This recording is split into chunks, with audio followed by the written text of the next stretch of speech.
প্রিয় দর্শক, আমি মোহাম্মদ আলী আরাফাত আপনাদেরকে স্বাগত জানাচ্ছি আমাদের বিশেষ টক শো ঐক্যমতে বাংলাদেশ অনুষ্ঠানে।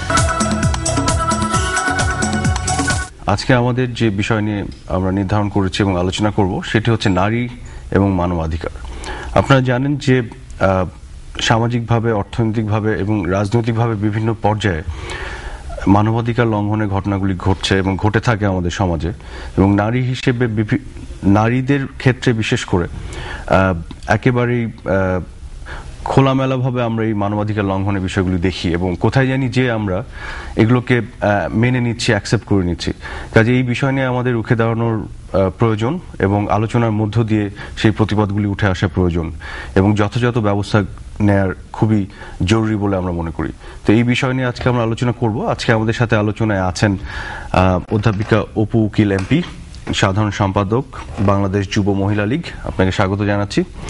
আমাদের সাথে আছেন সাবেক সংসদ সদস্য এবং পাক্ষিক অনন্য সম্পাদক তাসমিমা হোসেন, আপনাকে স্বাগত জানাচ্ছি। অধ্যাপিকা অপু উকিল, আপনাকে যে প্রশ্নটি করব যে আমরা যে বিষয়টি নির্ধারণ করেছি নারী এবং মানবাধিকার বলতে আমরা যেটা বুঝি নারী পুরুষ নির্বিশেষে যে একেবারে ফান্ডামেন্টাল মৌলিক যে অধিকারের যে বিষয়গুলি, এবং সেগুলো বিশ্লেষণ করলে আমরা দেখি যে নারীরা আমাদের সমাজে, বিশেষ করে তৃতীয় বিশ্বের এবং বাংলাদেশের মতন দেশগুলোতে আরো অনেক বেশি তাদের ক্ষেত্রে মানবাধিকার লঙ্ঘিত হচ্ছে, তাদের যে অধিকার সেগুলো থেকে তারা বঞ্চিত হচ্ছে বিভিন্ন পর্যায়ে। এবং সেই বিষয়ে আপনার কি মতামত যে আমাদের সামাজিকভাবে এটা নিয়ে তো একটা বড় ধরনের প্রতিরোধ গড়ে তোলা উচিত, রাজনৈতিকভাবে এবং সাংস্কৃতিকভাবেও বটে। আপনার অভিমত জানতে চাই। সত্যিকার অর্থে মানবাধিকারের সংজ্ঞাটা এক একজনের কাছে এক এক রকম। অনেক দার্শনিক চিন্তাবিদ বিভিন্নভাবে এর সংজ্ঞা দিয়েছেন। আমার কাছে নারীর মানবাধিকার বলতে আমি বোঝাবো একজন নারীর তার দৈহিক এবং মানসিক যে অস্তিত্বের ক্ষেত্রে সৎ, স্বাধীন, স্বকীয়ভাবে এবং মুক্ত চিন্তার মাধ্যমে সে অধিকার নিয়ে বেঁচে থাকার যে অধিকার, সেটাই হচ্ছে নারীর মানবাধিকার। আমরা দেখেছি নারীরা কিন্তু অনেক সময় আমরা ইতিহাসে পড়েছি বা ইতিহাস পর্যালোচনা করলে আমরা দেখব অনেক নারীকেই আমরা পেয়েছি যারা অসম সাহসী ছিলেন, অসম যোদ্ধা ছিলেন, সাহসী যোদ্ধা ছিলেন, ইতিহাস লিখেছেন, বিজ্ঞানী ছিলেন, কবি, সাহিত্যিক ছিলেন। তারা স্ব আঙ্গিনা থেকে নিজেকে তুলে ধরেছিলেন এবং যেটি নিয়ে আমরা গর্ববোধ করি। সেসব নারীরা কিন্তু ব্যক্তিগতভাবেই তারা উত্থান ঘটিয়েছেন, কিন্তু নির্যাতিত নারী সমাজের জন্য বা তাদের স্বাধীনতা অর্জনের জন্য তারা বিশেষ ভূমিকা পালন করতে পারেন নাই, এবং সেজন্য আমি তাদেরকে ব্যক্তিগতভাবে দায়ী করব না। আমি মনে করি সেটিও আমাদের যে সে সময়কার ভিন্ন ভিন্ন যে যুগ, সেই যুগের সীমাবদ্ধতার কারণেই সেটি ঘটেছে। 1662 সালে একজন গোলন্দাজ নারী প্রথম একটি বই লিখেছিলেন, যে বইটির নাম ছিল নারীর ভাষণ। সেখানে তিনি নারীর স্বাধিকার এবং নারীর অধিকার অর্জনের পথগুলো তিনি লিখেছিলেন, উদ্ধৃত করেছিলেন। সেটি নারীর প্রথম একটি গ্রন্থ, যে গ্রন্থের মধ্য দিয়ে নারীর স্বাধীনতা অর্জনের প্রক্রিয়াগুলো বিশ্বব্যাপী আলোড়িত হয়েছিল এবং সেটি সমাদৃত হয়েছিল। পরবর্তীতে বিভিন্ন দেশে বিভিন্নভাবে নারীর স্বাধীনতা অর্জনের সেটা শিল্প, সংস্কৃতি, লেখালেখির মধ্য দিয়ে আবির্ভূত হয়েছে। এবং এক পর্যায়ে আমরা দেখেছি 1837 সালে আমরা দেখলাম আমেরিকাতে সেখানে দাস প্রথা বিলোপের জন্য একটি সম্মেলন হলো এবং সেই সম্মেলনের মধ্য দিয়ে নারীর যে রাজনৈতিক অধিকার সেটি প্রতিষ্ঠিত হলো। আবার আমরা ইউরোপে 19বিংশ শতাব্দীতে দেখলাম সেখানে নারীর অধিকার আদায়ের জন্য ইতিমধ্যে বিভিন্ন দেশে বিভিন্ন আন্দোলন হয়েছে, এবং ইউরোপে আমরা যেটি দেখেছি যে ট্রেড ইউনিয়ন এবং ভোটাধিকার, সেই বিষয়টি সেই আন্দোলনের মধ্য দিয়ে প্রতিষ্ঠিত হয়েছে এবং আন্দোলনের মধ্য দিয়ে আমরা অর্জন করতে দেখেছি। আমাদের প্রাগৈতিহাসিক যুগের ধারণা থেকে যদি আমরা বিচ্যুত হয়ে আমাদের এই উপমহাদেশে চলে আসি, বাংলাদেশ এবং অবিভক্ত ভারত তৎকালীন, সেখানে এসে আমরা দেখেছি যে সেই সময়টাতে ব্রিটিশ বিরোধী, ব্রিটিশদের আন্দোলন বা ব্রিটিশদের অত্যাচার, নির্যাতন এতটাই প্রকট ছিল যে সেখানে নারী অধিকারের কথা তো দূরের কথা, পুরুষদেরই অধিকার ছিল না, তারাই ছিল বঞ্চিত।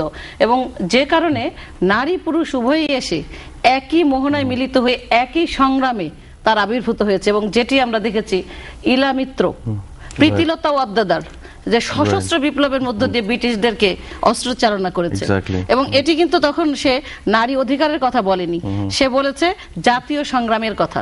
এবং নারী পুরুষ মিলে তার মানে টোটাল মানবাধিকারের বিষয়টি সেখানে চলে এসেছে। ক্রমান্বয়ে আবার আমরা দেখলাম আমাদের এই বাংলাদেশের, ভারতবর্ষের যে নারীর মানবাধিকার, সেক্ষেত্রে 1818 সালে আমাদের সেই একজন নারীবাদী পুরুষ, নারী সমাজ কিন্তু না, নারীবাদী একজন পুরুষ যিনি রাজা রামমোহন রায় সতীদাহ প্রথা বিলুপ্ত করলেন, এবং সেই আইনটাকে তিনি ওই ব্রিটিশদের দিয়ে আইন প্রণয়ন করিয়ে ছাড়লেন।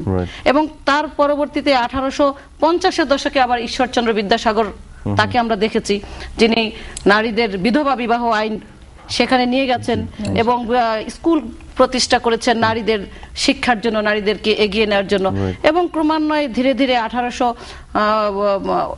মানে শেষের দিকে আমরা 1885 সালে আমরা এই বাংলার একজন নারী স্বর্ণলতাময়ী দেবী, উনি একটি সমিতি প্রতিষ্ঠা করেছিলেন, যেটি আপনি ভালো করে জানেন, সখী সমিতি। তার মধ্য দিয়ে দেশপ্রেমে উদ্বুদ্ধ করার জন্য তিনি অস্ত্র চালনা এবং লাঠি বিদ্যায় তিনি পারদর্শী করেছিলেন। এবং বিংশ শতাব্দীতে এসে আমরা দেখছি যে আমাদের বেগম রোকেয়া সাখাওয়াত, আমাদের রমাবাই সহ বিভিন্ন সরলা দেবী, ওনারা যারা কিন্তু সমাজবিজ্ঞানীরা যাদেরকে বলেন যে জনক, মানবতার, নারীর মানবতার পক্ষের জনক, এবং তাদের আবির্ভাব হয়। আবার পরবর্তীতে আমরা 80-র দশক পর্যন্ত আমরা বেগম সুফিয়া কামালকে পেয়েছি, যার মধ্য দিয়ে আমরা মানবতার জয়গান আমরা গিয়েছি। তাসমিয়া হোসেন, আপনার কাছে আসবো। এতক্ষণ অধ্যাপিকা অপু উকিল উনি চমৎকারভাবে যে ইতিহাসের ক্রমবিকাশের ধারা ব্যাখ্যা করলেন, কিভাবে এই ধারা মানে বিকশিত হয়েছে নারী অধিকার। আসলে নারী অধিকার এবং মানবতা, মানে মানবতার স্বার্থে, ন্যায্যতার স্বার্থে, ন্যায়ের স্বার্থে আমরা যদি এভাবে বলি, এবং সভ্যতার স্বার্থে, যেটি হতেই হবে। যে মানবাধিকার বলতে আমরা যেটি বুঝি, সেটি নারী পুরুষ নির্বিশেষে মানুষ হিসেবে সবার সম অধিকারের যে বিষয়টি আমরা বলছি।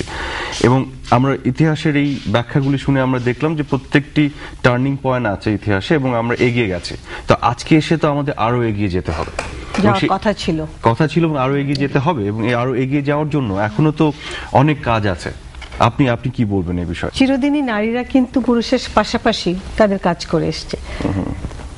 অল ওমেন্স রাইটস আর হিউম্যান রাইটস। আমরা এখন বলছি নারীর অধিকার কি মানবাধিকার, নারীও মানুষ, পুরুষও মানুষ, এবং এই পৃথিবীটা তো আল্লাহ তাআলা তৈরি করেছে সবার, নারী পুরুষ সবার জন্যই।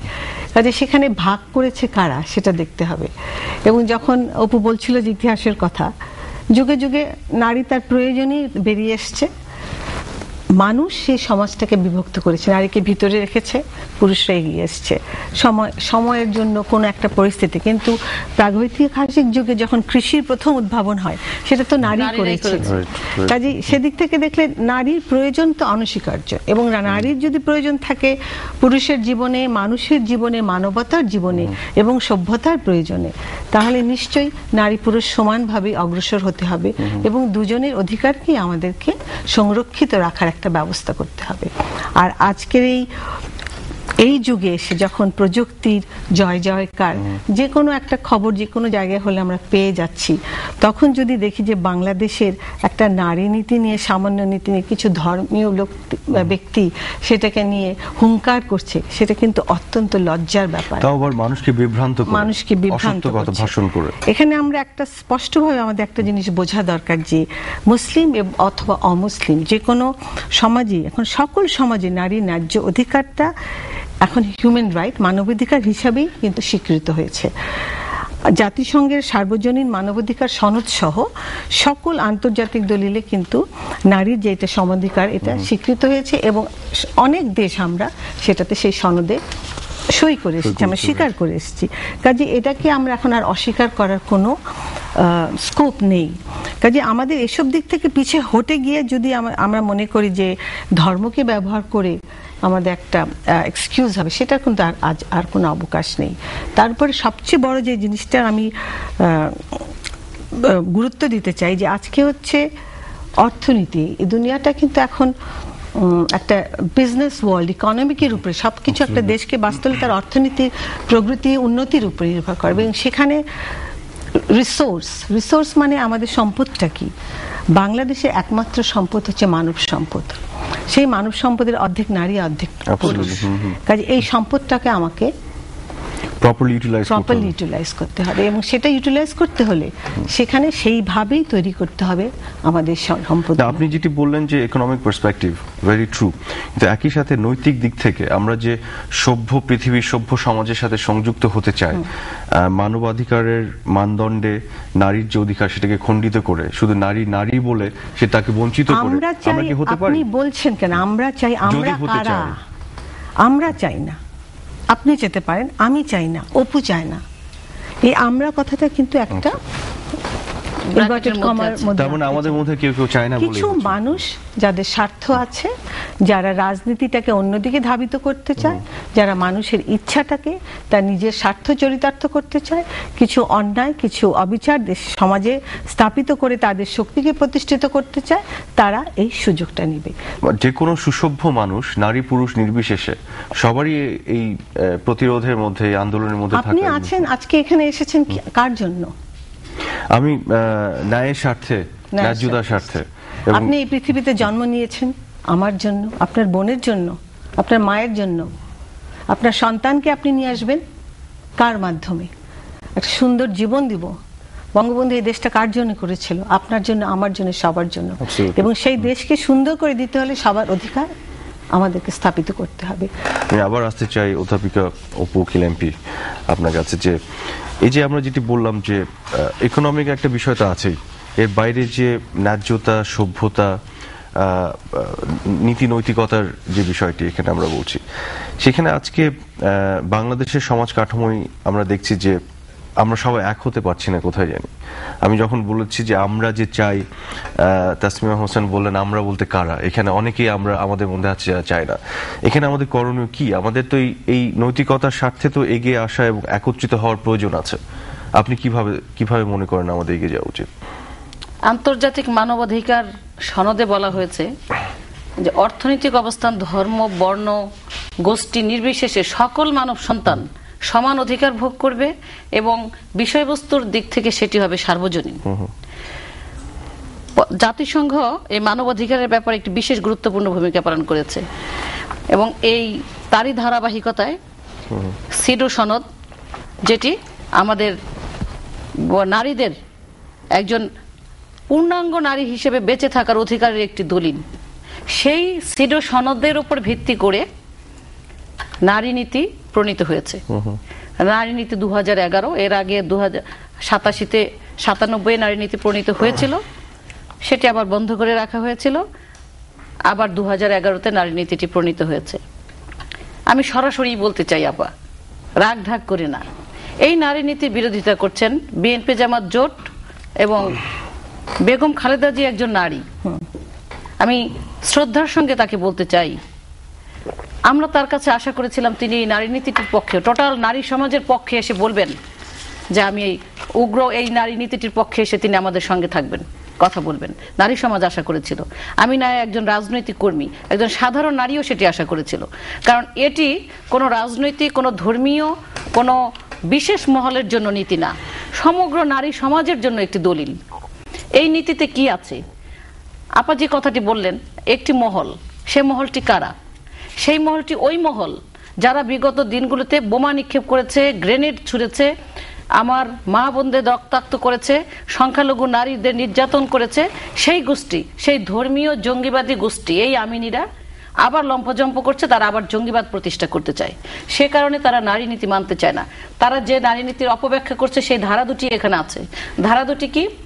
25-1 বলা হয়েছে স্বাস্থ্য শিক্ষা প্রশিক্ষণ, জীবনব্যাপী শিক্ষা, কারিগরি শিক্ষা, আয়বর্ধক প্রশিক্ষণ, তথ্য প্রযুক্তিতে নারীকে পূর্ণ সমান সুযোগ প্রদান করা।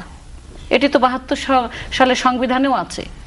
72-এর সংবিধানে নারীর জন্য মানবাধিকার এবং নারীর মৌলিক স্বাধীনতার আর এই কথা। বিষয়টিকে কি আমাদের বিরোধী হ্যাঁ, আমি পক্ষ আসছি।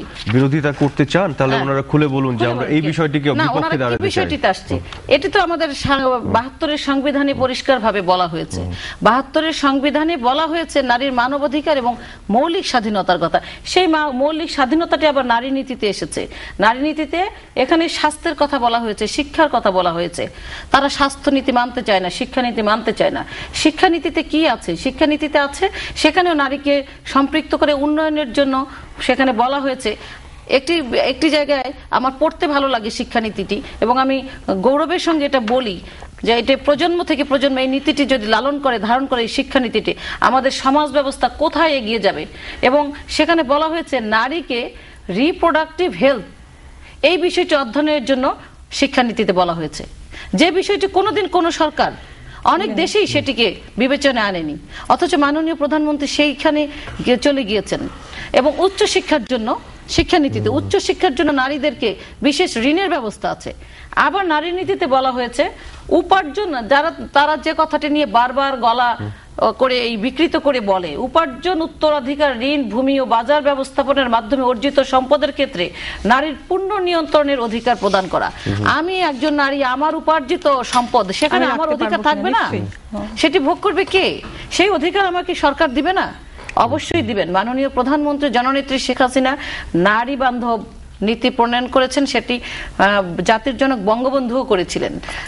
আপা, আপনার নিশ্চয়ই মনে আছে, আমরা তো তখন ছোট, আপনি নিশ্চয়ই জানেন যে মহান মুক্তিযুদ্ধে আমাদের নারীদের যে সম্পৃক্ততা এবং ২ লক্ষ মা বোনের যে সম্ভ্রমহানি, সেটিকে আমরা গভীর শ্রদ্ধায় যেন চিরদিন ধারণ করতে পারি, সম্মান করতে পারি, সেজন্য জাতির জনক বঙ্গবন্ধু মুক্তিযুদ্ধের পরে স্বাধীনোত্তর বাংলাদেশে, স্বাধীন বাংলাদেশে নারীদেরকে সেই বীরঙ্গনা উপাধিতে ভূষিত করেছিলেন। আমরা সেটাকে আজকাল মুক্তিযোদ্ধাই বলতে চাই, মুক্তিযোদ্ধাই বলতে চাই।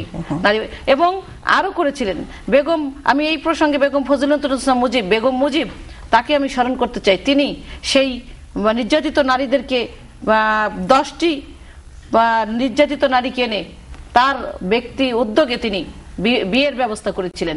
এবং শুধু তাই নয়, তাদের কল্যাণের জন্য বিভিন্নভাবে তাদেরকে প্রতিষ্ঠিত করার জন্য তিনি অবিরত কাজ করে গেছেন।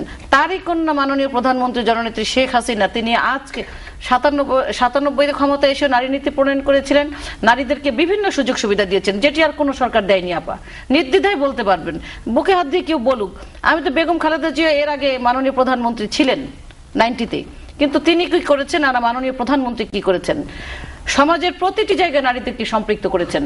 রাজনীতি, অর্থনীতি, সমাজনীতি, সকল ক্ষেত্রে নারীকে প্রতিষ্ঠিত করেছেন।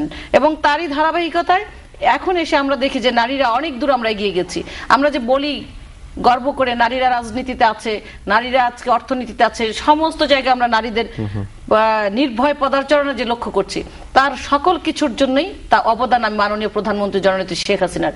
এই নারী নীতিটি নিয়ে তারা অপব্যাখ্যা করছে এই কারণে যে সকল নারী সমাজ এগিয়ে যাবে, এগিয়ে গেলে সেই ধর্মান্ধতা, কুপমণ্ডকতা অন্ধকারে রেখে ধর্মীয় গ্রামিতে ধর্মের দোহাই দিয়ে রাজনীতির যে একটি কূটকৌশল, সেই কৌশলটি অবলম্বন করেছেন। সুস্থ রাজনীতির উদাহরণ হতে পারে না, অবশ্যই না। এবং এই রাজনীতি কোনোদিনই টিকে থাকবে না। আমি যে প্রথমে ধারাবাহিক বর্ণনা করছিলাম যে যুগে যুগে এইরকম আমিনীরা যেমন জন্ম হয়, আমিনীদের যারা যেমন থাকে, কারণ বিদ্যাসাগর যখন বিধবা বিবাহ প্রচলন করতে গিয়েছিলেন তখন তৎকালীন সেই ধর্মীয় আমিনীরা তখনও কিন্তু তাকে বাধা দিয়েছিলেন। বাধার তারা এখানে আসলে একটা কথা বলবো, ধর্মীয় নেতারা আসলে যেটা করছে সেটা কিন্তু ডাইভার্ট, তাদের কোনো কাজ নেই। তারা আপনাকে আমি এই প্রশ্নটি যেটি করতে চেয়েছিলাম, আপনি ইসলামের ইতিহাস এবং স্পিরিট যেটি বলছিলেন, মানে আমাদের মহানবী সাল্লাল্লাহু আলাইহি সাল্লামের যে বিষয়টি বললেন, তখনও তো আমরা জানি ওই যুগে যেভাবে পিছিয়ে ছিল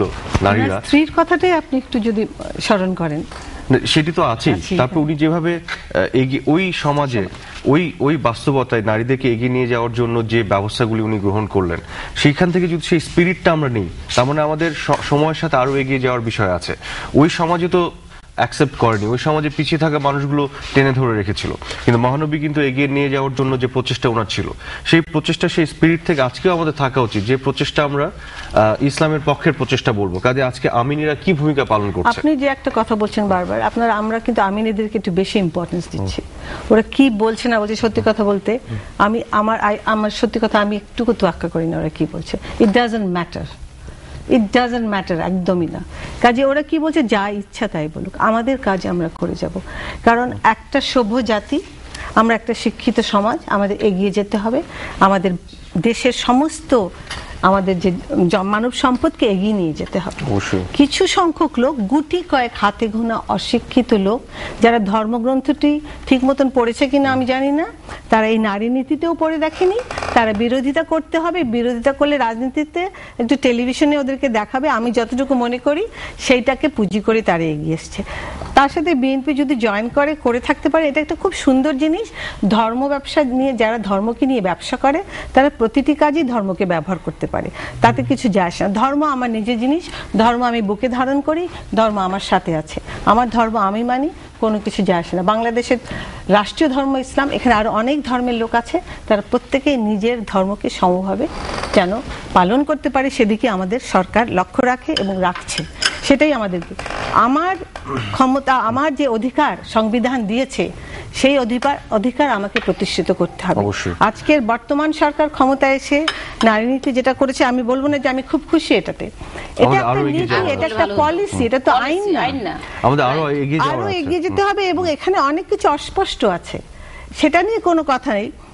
আমি যে প্রথমেই বলেছি যে অর্থনীতি উন্নয়ন সবচেয়ে ইম্পর্টেন্ট এখন।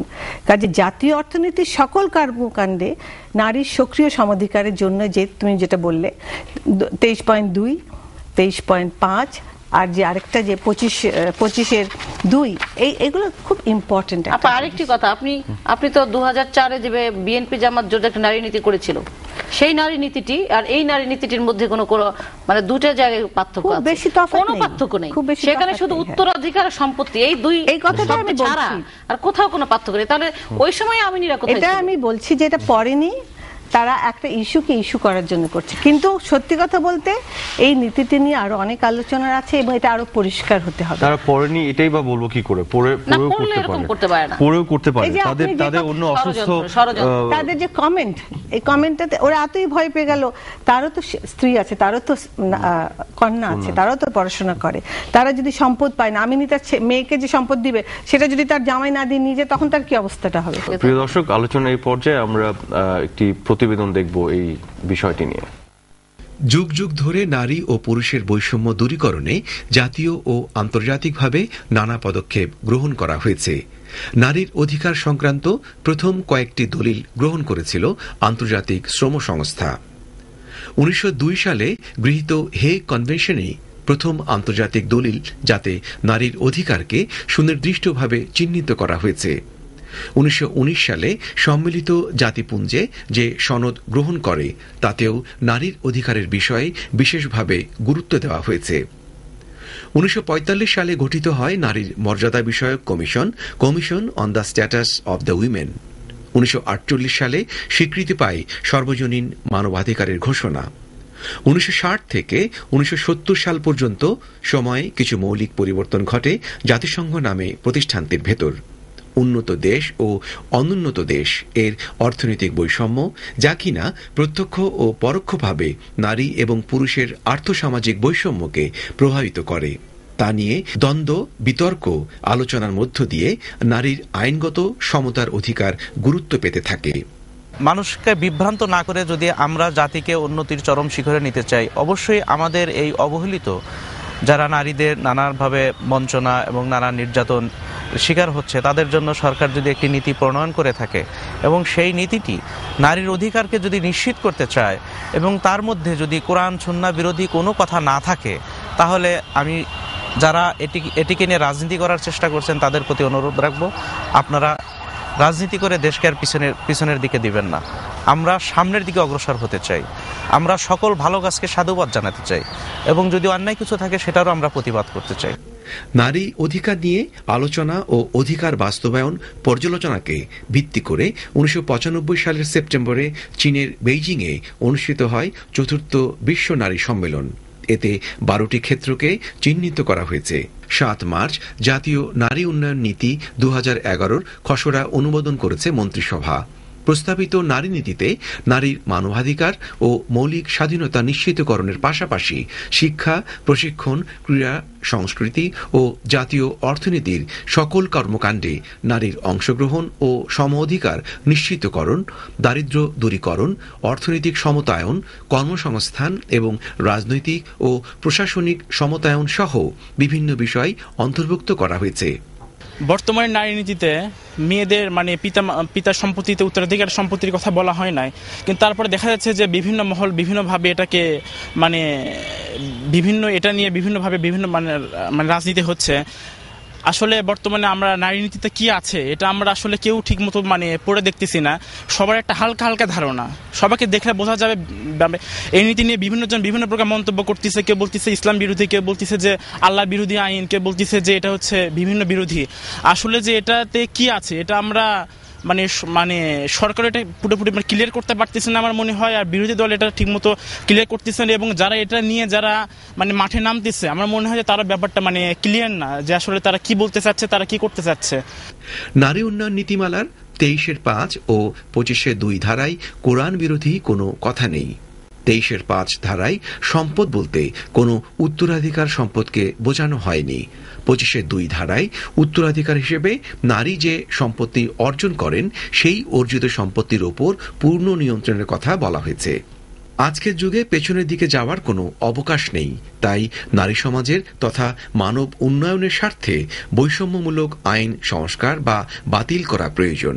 প্রয়োজনে প্রচলিত ধর্মীয়, সামাজিক ও সাংস্কৃতিক বিশ্বাস এবং মূল্যবোধের পরিবর্তনে উপযুক্ত শিক্ষা ব্যবস্থা প্রণয়ন করতে হবে।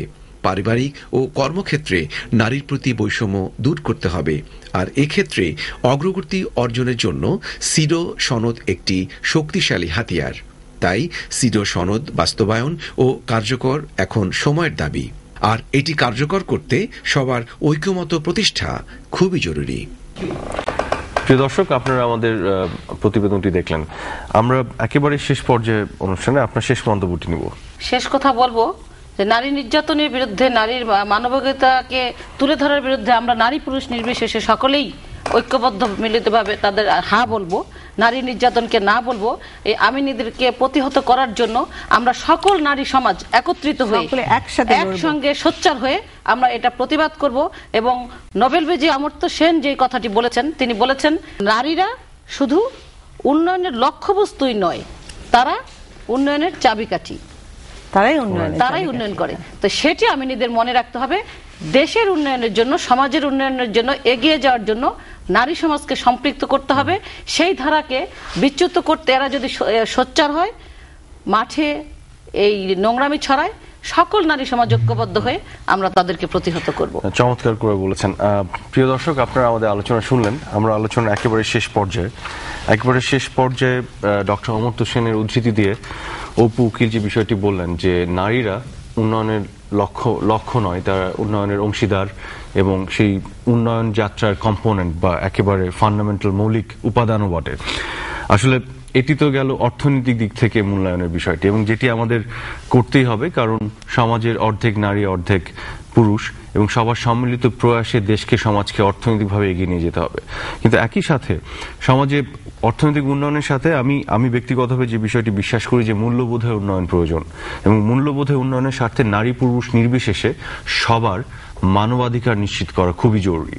এবং আমরা যদি সভ্য জাতি হিসেবে নিজেদেরকে তৈরি করতে চাই, বিশ্বের বুকে দাঁড়াতে চাই, তাহলে আমাদের সমাজের মধ্যে যে অসভ্য এলিমেন্ট যেগুলো আছে সেগুলোর বিপক্ষে আমাদের দাঁড়াতে হবে, প্রতিরোধ করতে হবে, এবং আমরা সবাই মিলে সেই কাজটি করব।